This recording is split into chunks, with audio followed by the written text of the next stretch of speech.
Hello, everybody, and welcome back to another episode of the WordsWise Podcast. I'm Joe DeVille. Jesse Wachowski. Chadwick Raymer. Dan West.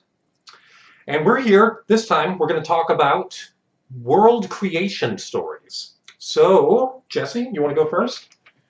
Definitely. One thing I did want to bring up, first of all, with creation myths is it's a universal type of storytelling. As far as philosophy, which has been a big discussion in our topic so far, it kind of falls in the realm of metaphysics, which is the ultimate makeup of nature, and more specifically, cosmogony, the origins and structures of the universe. So I will begin with a Bushman myth of the story of the creation of the world, and the Kung San from Africa are arguably one of the earliest of the modern human cultures. Once, there was a time when people did not live on the surface of the planet, but underneath the earth with Kang, the great master and lord of all life.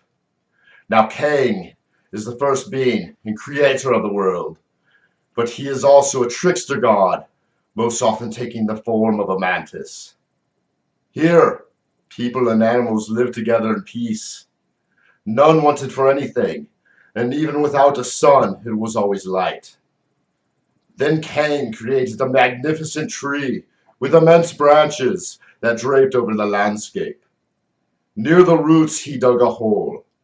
From this sprung the first man, then the first woman, then all the people, followed by the animals.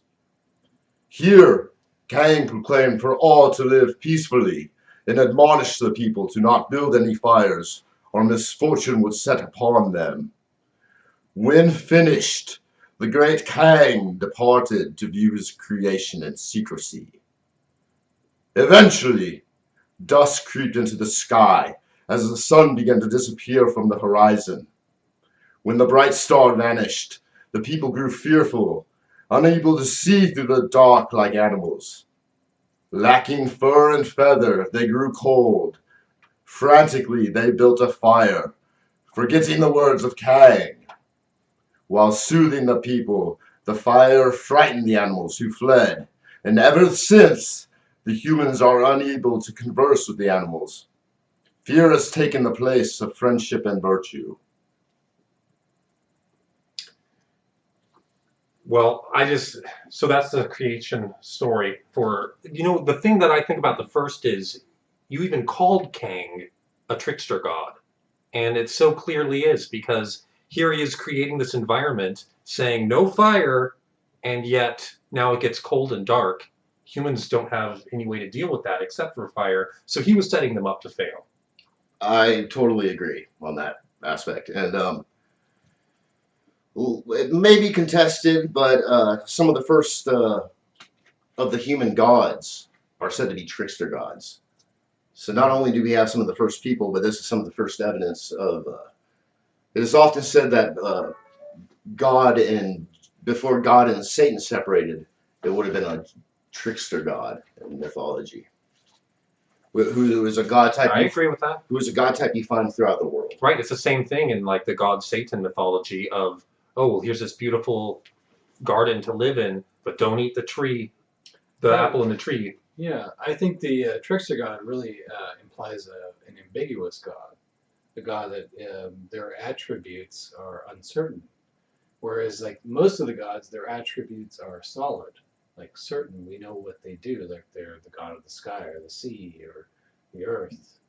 Mercurial in a way. Yeah, exactly, yeah. Whereas like the trickster god is like sort of this ambiguous archetype where they can sort of do whatever. They can be good or evil in that sense, which is really interesting. But what really struck me was kind of interesting was the bright star that vanished, and fire being really prevalent in the story. Was that maybe this is like an ancient telling of actual physical events that took place in their ancient past, and they're retelling these stories, in which in my opinion, I think most creationists are doing this. I think that there is a like any folklore or myth, there is a kernel of truth, and that they're reaching back to a point in time to where there is a physical event or person or places or events, whatever, to where these things happened. And thus you have these stories that are compounded upon that event.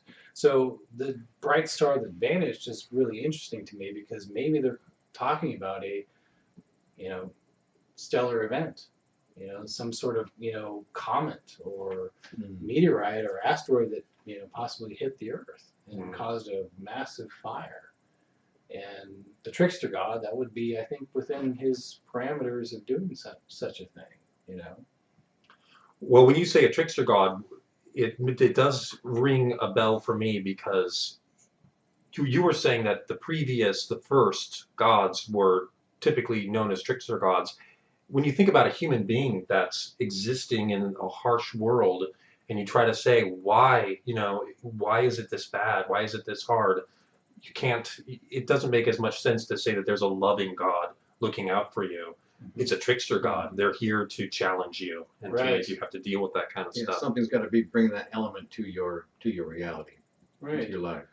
Yeah, it's more of like the natural representation of nature in that sense, where there's both good and evil in nature. It's just chaos going on, and we're trying to create order. Yeah. You could say this breaks down to a lot of different other myths, though, like the idea of Satya Yuga, which was the golden age in Hindu culture, or there's definitely ties to the biblical tree of life in here, which was brought up before, as well as I'd even say the Siddhartha's myth of getting in a world where his father kept everyone was beautiful and kept sickness away and whatnot. He was in like a microcosm of his own. Its own little Garden of Eden. And he had to break away to find out that all life is suffering, which is one of the key tenets of Buddhism. Right. Which is a point I also wanted to bring up was we had some disagreements on the floor talk, but why would you leave paradise? Chad asked me. And I'm not sure if paradise is exactly pure or perfection, but that's what it's implied, though. I mean, I would think if you were to Seems to describe be, paradise, you would no want. describe one of the definitions of paradise is walled perfection. So, but within that wall, though, you are contained in an idea of a perfect system. So my argument really was coming from the idea that if you were in a perfect system, how could you know boredom? How could you know anything other than that perfection? And why would you want to leave it? Unless, one, you were somehow subjected to an outside influence that caused you to do so. So you had to have been aware, within Eden, they had to become aware through actually an act of eating the fruit that made them aware that there was an outside influence. So in the idea of perfection, if it's a walled system, there had to have been some sort of an idea that came from outside into their perfect world. it might not be implied so much as the Eden myth in this one, but I'll use the analogy of the womb giving birth. And you can almost see this because this is an intraterrestrial myth. The people came from inside the earth. A lot of myths are extraterrestrial or just straight terrestrial. But and the tree coming out, that's almost like maybe the male symbol. So the Mother Earth, the male vertical symbol coming from the to break out. So the wall of perfection almost needed to be broken, just like a child needs to come into this world of pain and pleasure. When you're in that unconscious paradise of the womb, we have no context of good or bad as a fetus. You're still describing a process versus like if you're in the egg in that sense, like what the mystics used to talk about, which I totally agree with, is that you're in a walled system, you're in the egg, And that perfectly and beautifully describes coming out of that. And that may be the process of being human. I mean, it seems a very apt analogy of it, because with the tree and any sort of seed of life and coming out of the egg, we're essentially coming into ourselves in that sense. My question really was simply just that, if we didn't know it, why would we do it? And so somehow with the human condition, we actually got introduced to the idea, which my biggest question would be really how that came to be. Well, I thought about this a little, Chad, and on my first instinct is to actually agree with you. Like, part of me wants to go back to the 80s and the 90s when everything was pure and friggin' perfect, but then when I actually think about what I was like back then, I wanted to break down those walls, or at least climb over them. Yeah, but you can agree you weren't perfect, though. Oh, I was being sarcastic with the 80s being perfect for sure, Right. but there is that idea of the golden age, and sometimes youth is represented by that and Sure. whatnot. So But that seems to be the human condition, though, too. Like, yes, it's a intrinsic constant in us process, to want to break that wall. I Right. would say, or Right. we were even before we were conscious and fully human, we wanted to break the womb. Essentially, Grass is that's greener somewhere else. right. And essentially, else what looks we're better. describing is the monad. It's the point, the singular point at which all else stems from. And so it's interesting, and I think that the fact that we're talking about this today is actually great, because this is what I guarantee you Socrates and Plato and Aristotle and others before them and after them were talking about. Was like, well, what was it that was perfection? This singularity, this point at which all things originated from, and why did they leave it? I mean, the idea of duality and the opposites and so forth, and separation. These are concepts that really resonate among the Greeks, the ancient Greeks, which we just talked about, and ultimately, we don't know. But it does seem to be very much part of the human process to go through these stages of development. So it's like you said, like with Buddha, it was necessary for him to understand these ideas of suffering. There were stages of human development that we needed to go through, that we were forced to go through, because ultimately that's the human condition. So, And the fourth of the noble path of Buddhism was, if there is a cause for suffering, then there can be escape from it, and that is the Eightfold Path. right. And to speak of your monad, I think it's almost necessary that we take that fall to rise up and Rise complete up. the circle Yeah, again complete the to circle. a greater perfection. Yeah, that's like the Ouroboros is the oldest symbol that we know of, really. I mean, it goes back to many of the ancient original symbols, and many different cultures have this idea that the snake eating its tail. Right. That's the Ouroboros, the Yeah. snake that's eating its tail, the circle. Yeah. Mm-hmm. And what is that? It's infinity, but it's also the process of infinity. So, and again, it describes the fall as well as the rising of it. So it's a cycle. Mhm. And we can easily, see cycles in our own lives as well as the lives around us and society historically. So yeah, I mean, that seems to describe the human condition. And pretty in well. some senses, birth and death are one. I could see that, because it's the completing of the circle. Yeah. All right.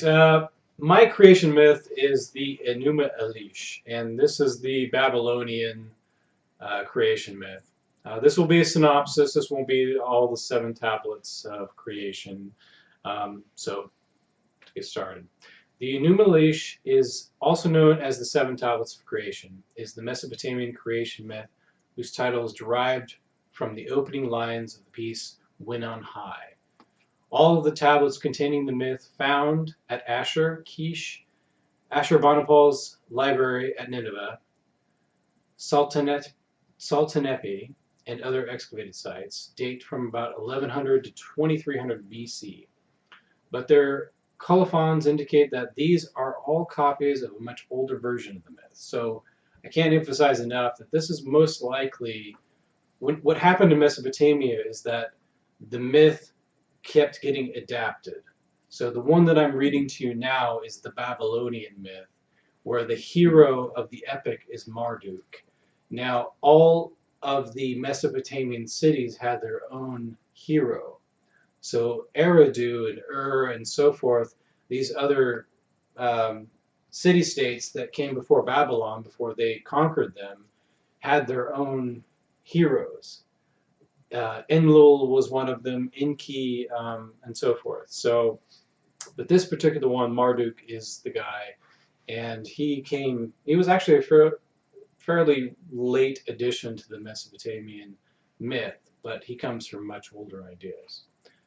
As Marduk, the champion of the young gods in their war against Tiamat, is of Babylonian origin, the Sumerian Enki, or Enlil, is thought to have played the major role in the original version of the story. The copy found at Ashur has the god Ashur in the main role, as was the custom of the cities of Mesopotamia. The god of each city was always considered the best and most powerful. Marduk, the god of Babylon, only figures as prominently as he does in the story because most of the copies found are from Babylon. Even so, does still play an important part in the Babylonian version of the Enuma Elish, and by creating human beings. The story, one of the oldest, if not the oldest in the world, concerns the birth of the gods and the creation of the universe and human beings. And in the beginning, there was only undifferentiated water, swirling in chaos. Out of this swirl, the water is divided into sweet, fresh water, known as the god Apsu. The salty, bitter water, the goddess Tiamat, once differentiated. The union of these two entities gave birth to the younger gods. The story, one of the oldest, if not the oldest in the world, concerns the birth of the gods and the creation of the universe. The young gods, however, were extremely loud, troubling the sleep of Apsu at night and distracting him from his work by day. Upon the advice of his vizier, Mummu, Apsu decided to kill the younger gods.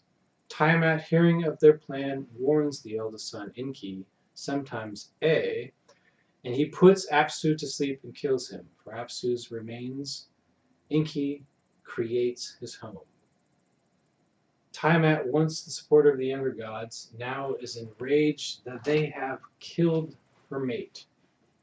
So essentially what I'm going to do now is that gives you kind of a primer to what is actually happening in the creation myth.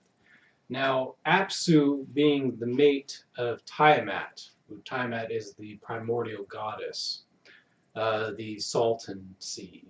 She essentially gets really angry because her consort, her husband, gets killed. And ultimately the person who does this is named Enki or And the derivative of the names comes from the earlier Sumerian epics that the Babylonians eventually transcribed to the idea of Marduk. And what happens is that Tiamat essentially gets really angry with the younger gods, the ones that came after her. Tiamat, Apsu, these were like the primordial gods. They represent the sort of primordial nature, the very chaotic nature of things. And ultimately, Marduk comes in as this hero created by the younger gods to be essentially the completeness, the totality of all the greatness of what the younger gods possessed. And he was associated with the sun. In fact, his specific name means calf of the sun or the solar calf.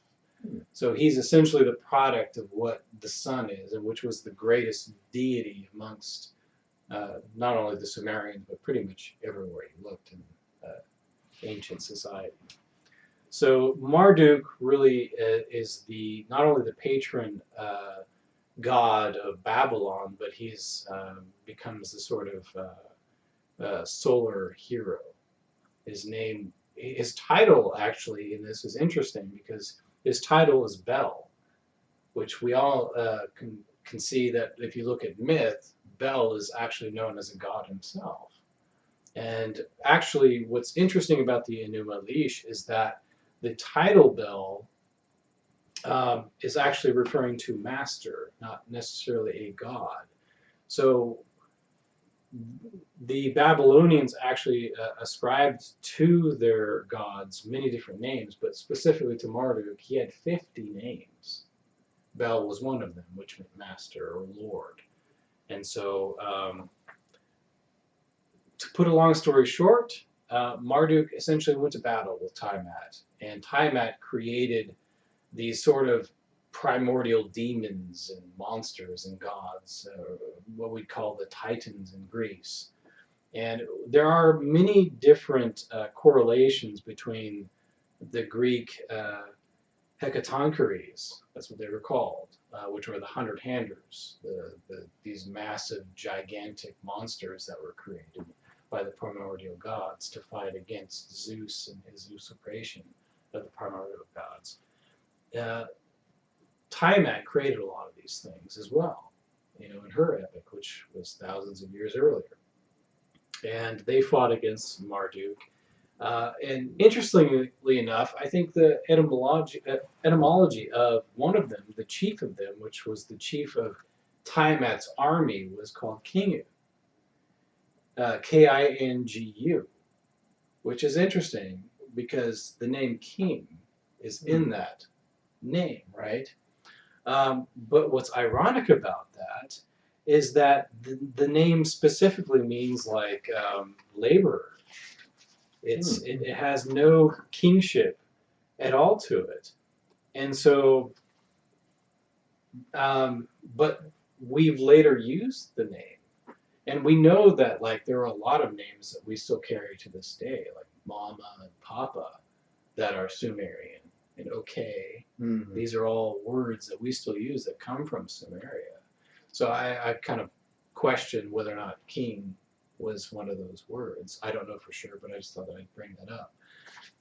Bottom line is Tiamat, Marduk have a great war. Marduk is dressed with great weapons, great armor from the younger gods, and he goes to battle with Tiamat, and he has a great bow. And this is another interesting thing about all of the sun gods, Apollo included, they're wielders of the bow. And he pulls back the bow, flings an arrow, and cuts Tiamat in half. And now Tiamat is always considered a primordial dragon. She's like chaos. She represents like this sort of primordial chaos sort of an idea. But Marduk cuts her in half with an arrow. And then he smashes her head with like a giant club, which kind of represents like later on this idea of Heracles, and the great club. And ultimately everyone praises Marduk, and there's like this, the whole like 6th and 7th tablet, I think, of the Enuma Elish is basically praising him. But I found it interesting is that when you look at these ideas of the Enuma Elish, you cannot help, and I know that there are great scholars that have already done this, but on this level it would be interesting to talk about how closely related Genesis of the Judaic, Christian idea and the Greek idea of creation is so similar, is that you have this sort of titanomachy, which is what the gods had in Greece with the Titans and the hecatoncheires. And then all of the gods in these pantheons created man through clay. Now, Kingu, when he was killed by Marduk, his blood was mixed with the earth, and the clay from that was what made mankind. And I find that extremely interesting because, Prometheus, when he created man, it was through clay, and of course, where did man come from in Genesis? Well, it was through the earth. So these are all ideas that are obviously linked, not only etymologically, but, through folklore and tradition and so forth. They are brought forward. What I would like to suggest in reading, and I won't go into obviously the entire length of the Enuma Elish, is that it obviously describes events that sound like to me that these were very likely physical events that happened in history that very likely could have influenced the minds of the people who actually created the folklore itself, in which brought the myth forward in time, and in later periods adopted those myths and elaborated on those ideas. But if you look around the world, we all have like these sort of chaos myths, things coming out of a primordial sea. These are very common ideas. Order out of chaos kind of an idea. So my argument would be that almost all of these myths, at least in the Far East, come from an idea of order out of chaos that came from an actual physical event.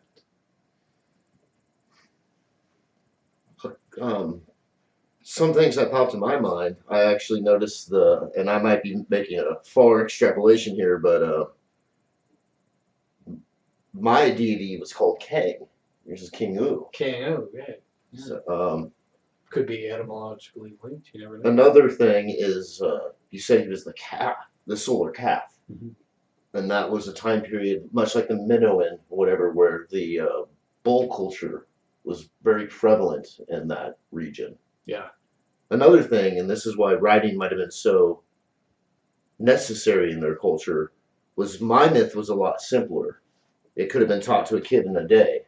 Mm-hmm. And whereas your deity has up to 50 names and whatnot, and of course writing would make that a lot easier and so forth. So Right. mine comes from a more hunter-gatherer culture. More like, Yours is more civilized. like a vocal tradition. Exactly. Right. Yeah.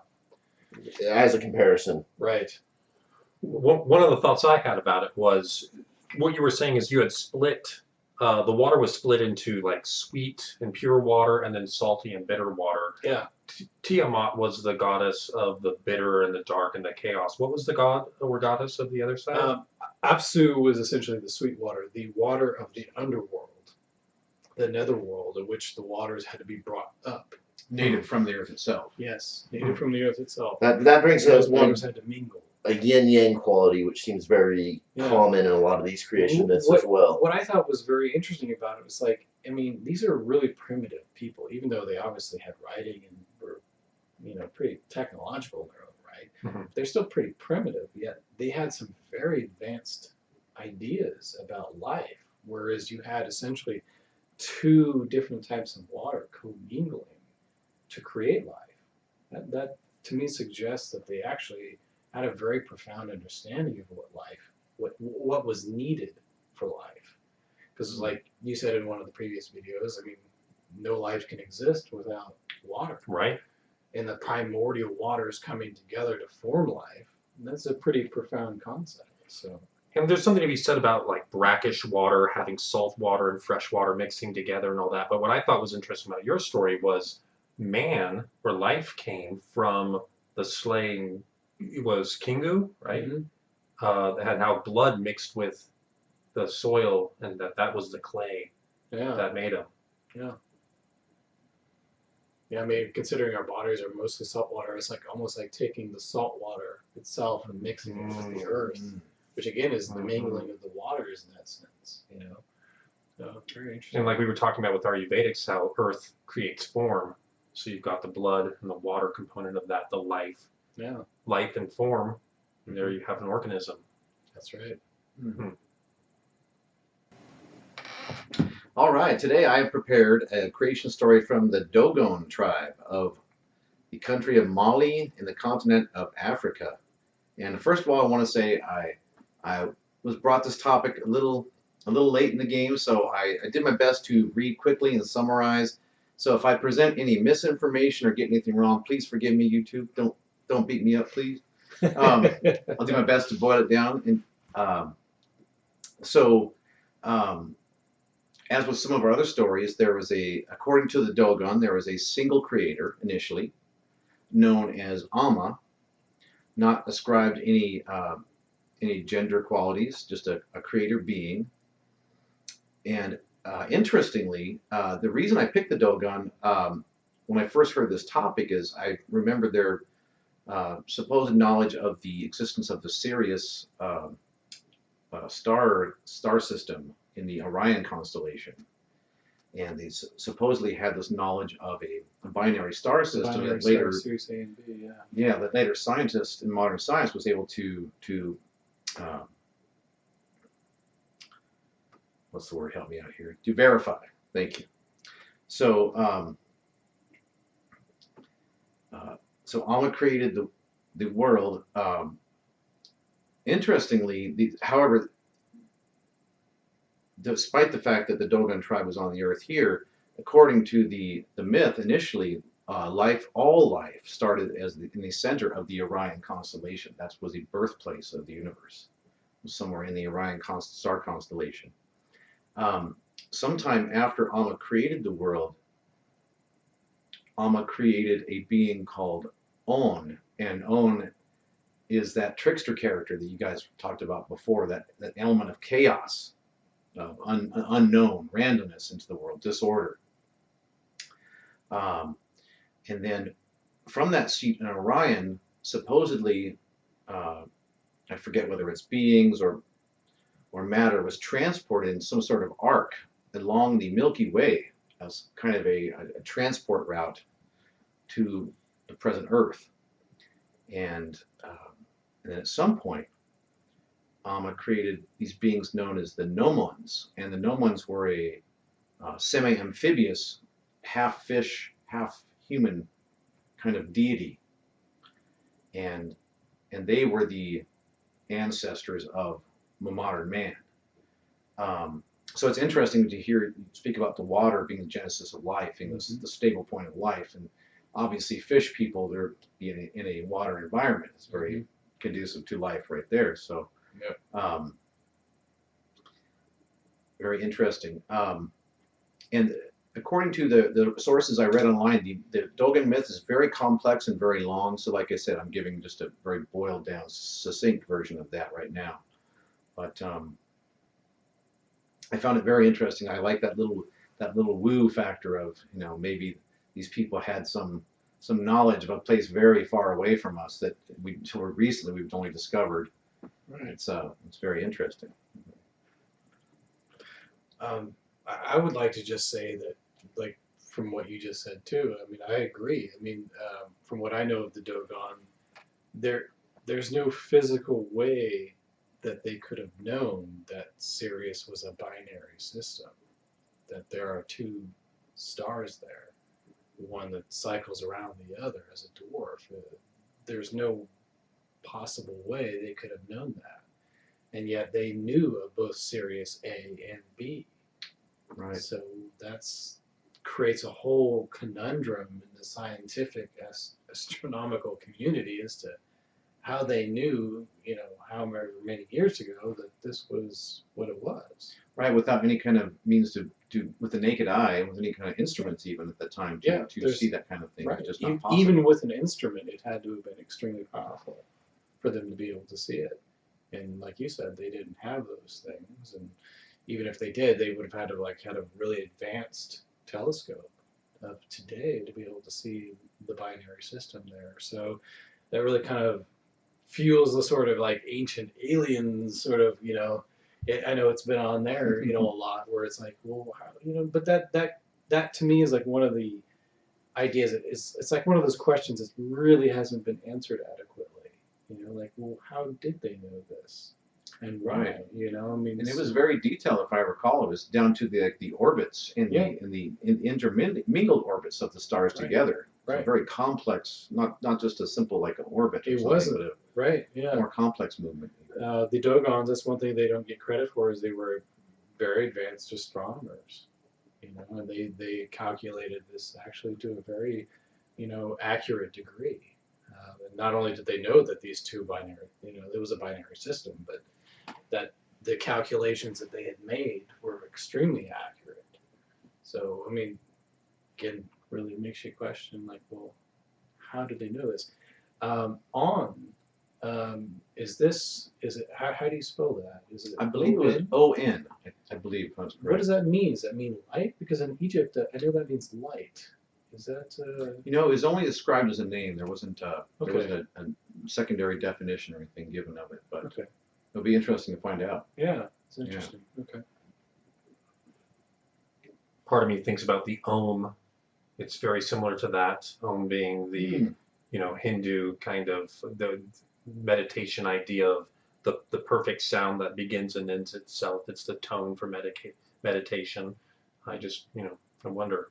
Yeah. All these things come from one source. It also represents completeness too. The fourth syllable, silence. Right. Right. What was the primordial god's name that you started? The initial creator was Amma. A-M-M-A. And what was yours? Kang. Kang. Okay, interesting. I notice a similarity amongst a lot of the cultures. It's like there's an A name, but it's not always consistent. I just thought I'd ask. An alpha. In a Right. sense. But it's weird is that it's an alpha because I mean we could go on this in another video, but there's a lot of geometry associated with the Western language. So that's why I asked. Stay tuned for that. Yeah, guys. stay tuned for that. All right, everybody.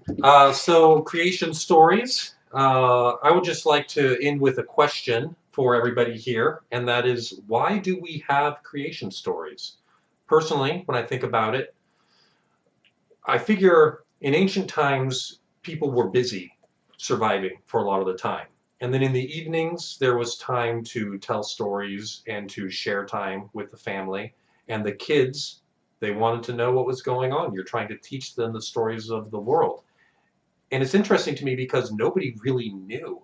They just were handing down stories from what they heard from their parents.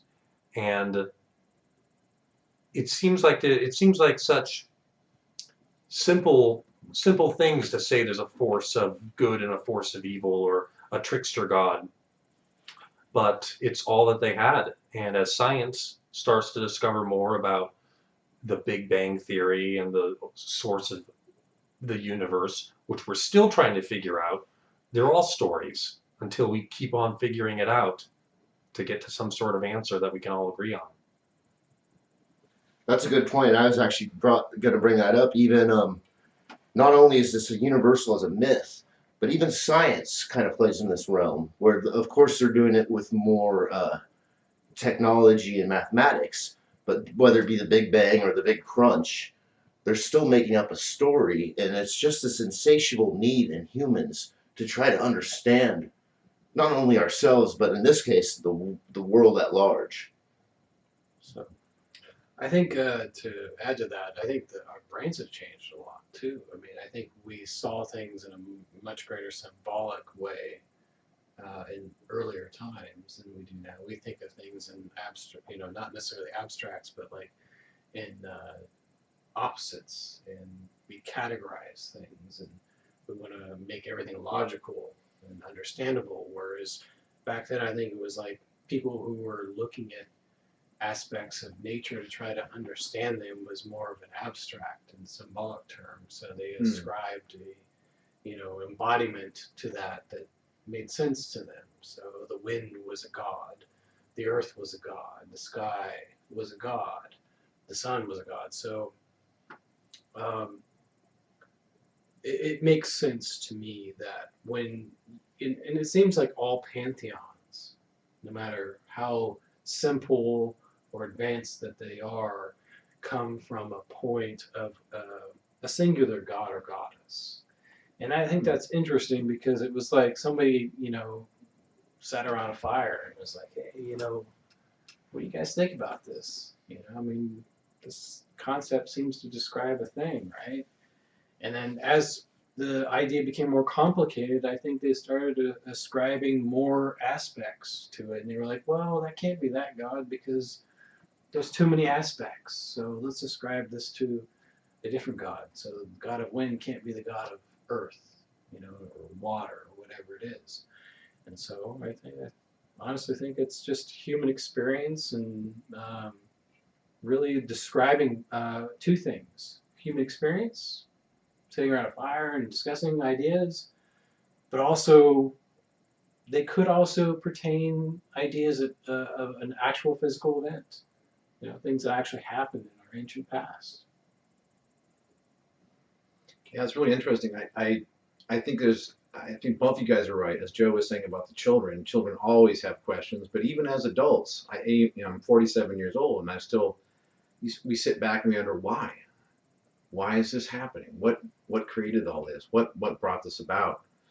And that's fantastic. Even at an earlier time in our history, when we were thinking more in terms of gods and symbology, but then bringing it forward to the present, where, like we said, refining that and saying, well, nature is a little more complex, or this aspect may be a little more complex. How do we describe that?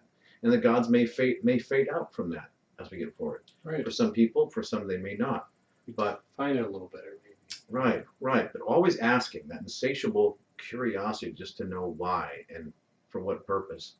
It's just, it may not ever go away. It may just be the human condition. I think that's what makes us humans. Curiosity. Trying to define a thing. It's like all about Aristotle right there. Like, what is a thing? It's like, well, talk about it. Well, thanks everybody from this created world, and even if you're not from this created world, for watching our podcast, the WordsWise Podcast. And if you like it, please like it.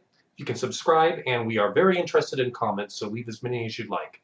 Thank you very much. We'll hit you up next time.